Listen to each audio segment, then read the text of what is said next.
Milí priatelia, všetkých vás opäť srdečne vítame na Račianskom Vinobraní.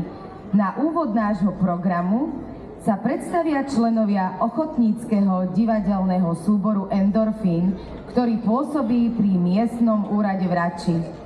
Pripravili si pre nás krátky príbeh z obdobia vinobrania, ktorý nazvali Kto vypil burčiak.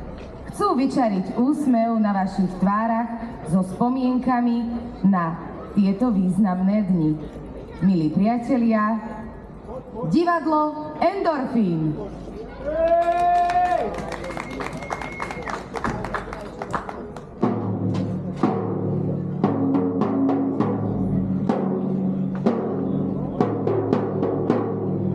Vítajte v Rači, kde vínko tečie a nálada nikdy nekončí. Dobrý deň, račianski kamaráti. Aj cez polný. Rača vás víta s pohárom v ruke a úsmevom na perách.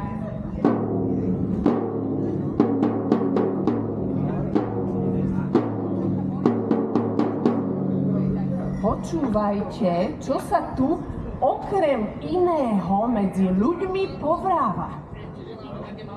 Dve súce račišdorfčanky sa stretli pri studni. Leto, slnko páli, vedra škrípu a jedna sa nakloní k druhej a vraví: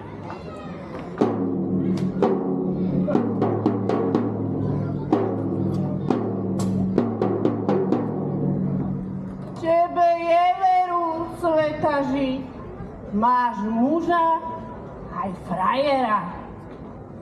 Tá sa len usmeje a z počiatky odvetí: Orkíže, veď sa to len jeden na druhého spolieha.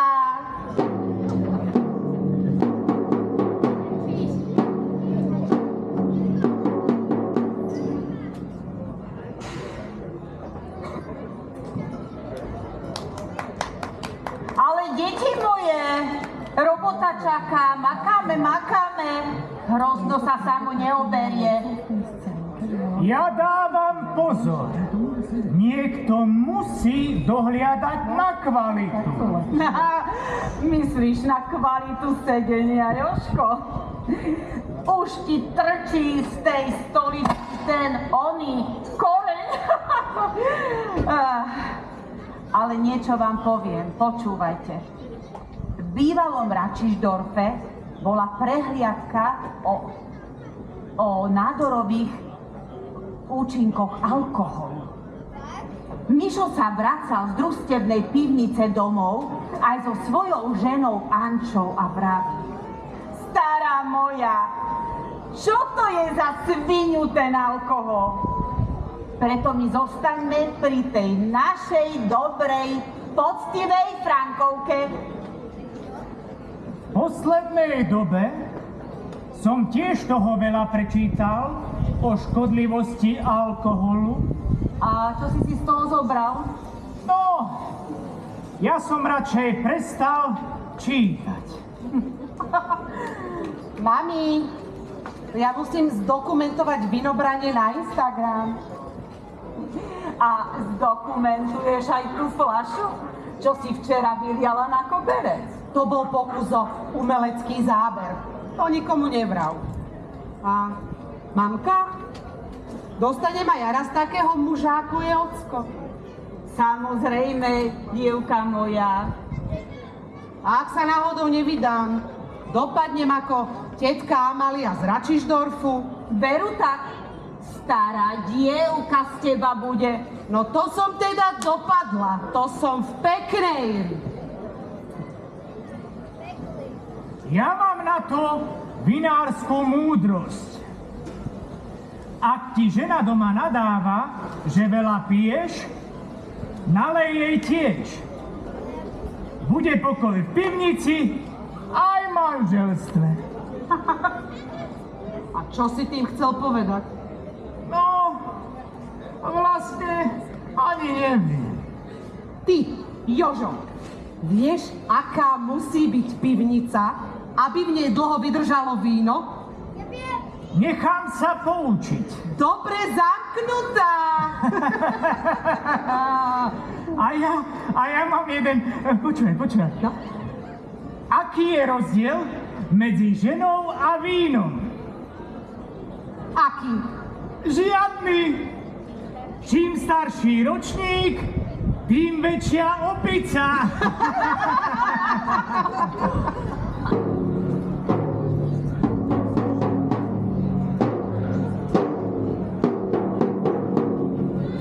V bývalom Račišdorfe sa správy nešírili tak, ako dnes cez internet, ale cez obecného bubeníka.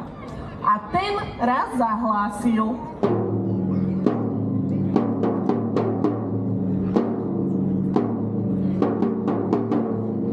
Vážení občania, dajte pozor, včera večer bola v hostinci u 3 zajacov poriadna bitka.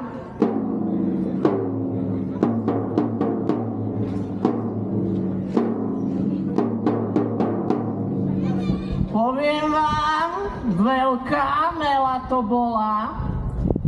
3 padli, 3. A po papuli som len tak mimochodom dostal aj ja 2.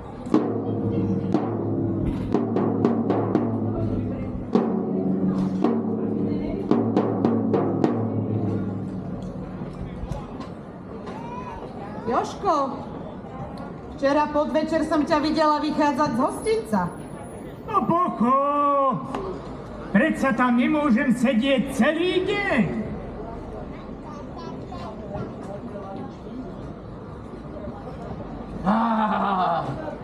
Ahojte.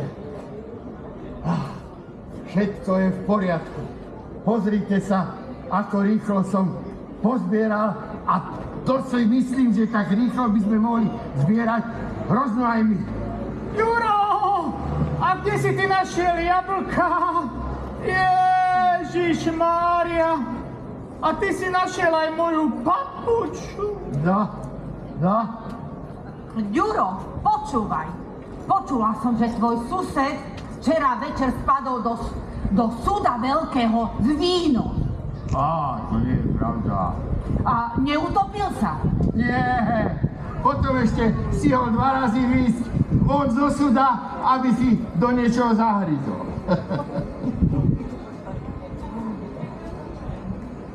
No.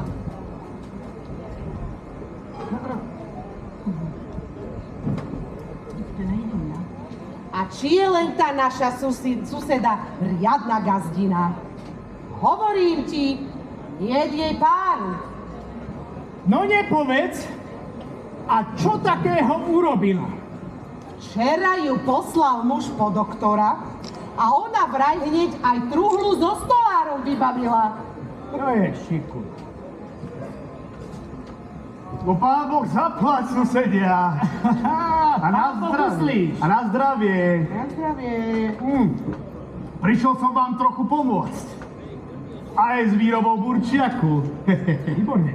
Verko, na zdravíčko. A ty si prišiel aj pracovať, alebo si len vypiť? No, najprv si vypijem, aby som mal dobrú inšpiráciu. A počujte, poznáte tento? Viete, prečo vinár nikdy nehrá schovávačku? Nie. No pretože je cítiť po víne. Hneď by ho všetci našli.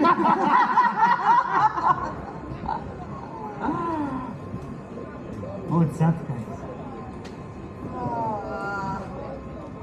To vypil burčiak.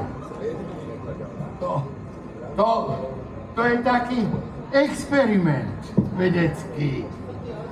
Chcel som zistiť, že či burčiak sa dá tak rýchlo piť ako voda. Aha. A výsledok experimentu je aký? experimentálny výsledok je taký, že áno. Ale teraz už vidím 2 Mary a 3 slnka. A niečo sa so mnou deje, tak niečo sa mi s tou, ako sa to povie, Mara? Pečienkou deje. Asi dostáva nejakú chorobu. Ježišmar. Tomu sa hovorí ciróza, Ďurko, ale neboj, ty nie si opitý. To sa len zem točí trochu rýchlejšie. To vieš, vinobranie, to má svoju vlastnú gravitáciu. A v pivnici, tam sa mení hrozno na radosť a nohy na gumené. Perfektné. Hashtag Vinobranie 2025, hashtag Burčiaková halus. Toto nie je vinobranie, toto je cirkus. Ale čo? Čo? Chcete odletieť na tej metle, alebo priletieť? Každopádne, na zdravie, susedia. Na zdravie! A na budúci rok budeme robiť vinobranie u mňa, lebo vy máte slabý burčiak.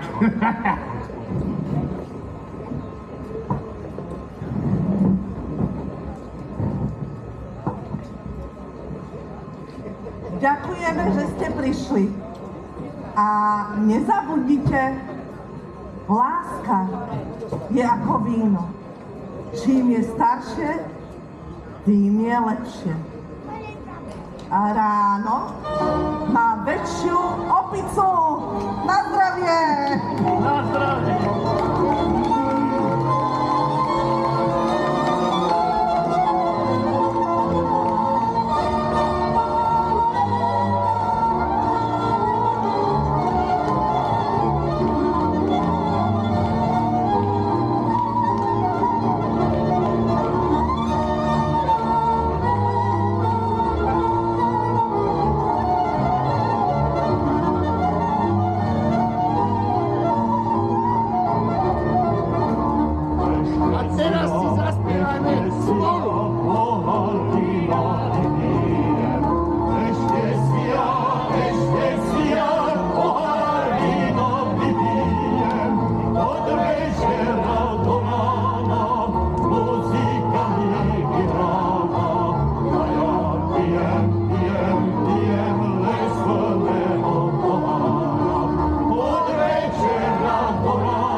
Ďakujeme, račianski kamaráti!